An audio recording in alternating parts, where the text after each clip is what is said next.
Hey, folks out there in YouTube land, this is Max Abramson, Libertarian candidate for president. In the news today is this story about an Iowa man named Adolfo Martinez, who was found guilty Wednesday after burning down a gay pride flag, which was flying at the Ames United Church of Christ in June. Now, people are online and they're noticing that he's gotten 15 years, plus he's got an additional year on top of that, for quote-unquote harassment, plus an extra 30 days on top of that, and I think some other penalties. But what people are asking about is, why is this kind of an excessive sentence? Some of the news stories have included the fact that he'd been previously convicted of two other felonies that are basically along the same lines. Martinez isn't denying that he did it.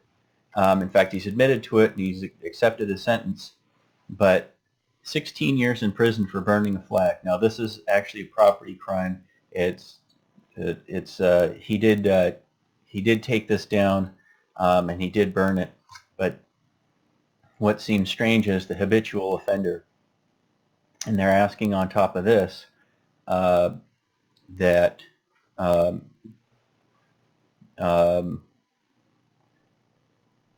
Story County Attorney Jessica Reynolds told KCCI, since Martinez has a long history of harassment, he was also charged as a habitual offender and faced a harsher penalty. So what's the libertarian viewpoint on this? Well, nearly all the libertarian friends I have on social media are saying that this is just way too much. It is a property crime. He's 30 years old. He's facing 16 years in prison, meaning he'd be 46 if he didn't get out early on good behavior. So a little bit of a backstory. We were originally promised that hate crimes were supposed to protect protected classes or vulnerable classes or victim classes in society, especially people of color, LGBT folks, and so forth. However, as I've certainly warned before in testimony, that hate crimes are frequently used against some of the very same people who are supposed to be victim classes.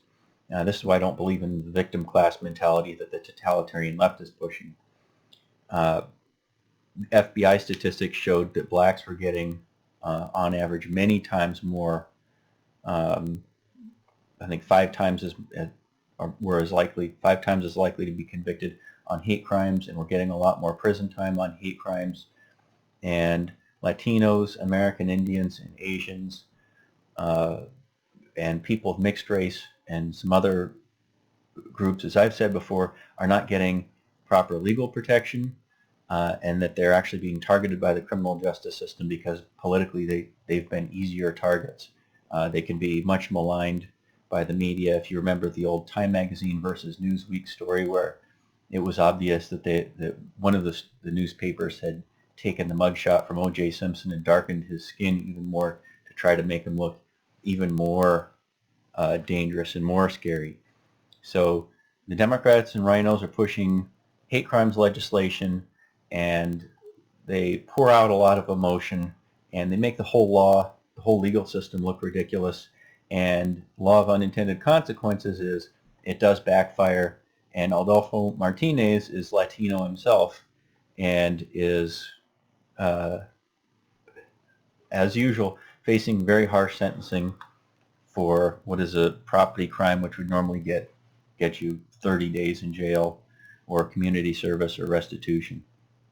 So if you're thinking that Democrats and rhinos are helping people of color, they're definitely not. And they're certainly not helping, I don't think they're helping the LGBT community either.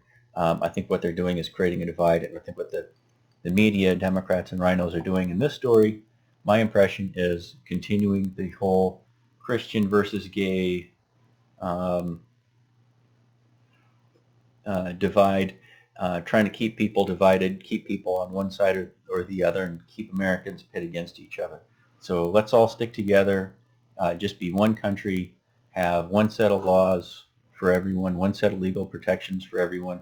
I had a Democrat legislator insist that somebody might target me at some point for a hate crime because I'm of Scots-Irish descent, and that I might get targeted.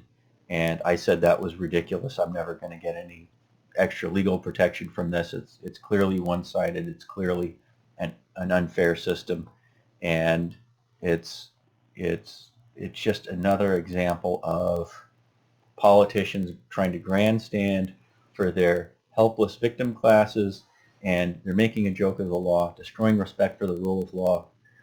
And this is another one that is a case where it just shows that the criminal justice system is being misused and used to target people.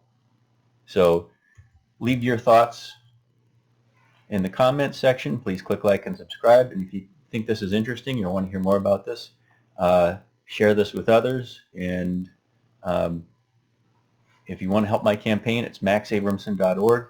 Click Donate 55 if you can donate money, or contact us if you would like to volunteer. Thank you very much, and be sure to leave those remarks in the comment section.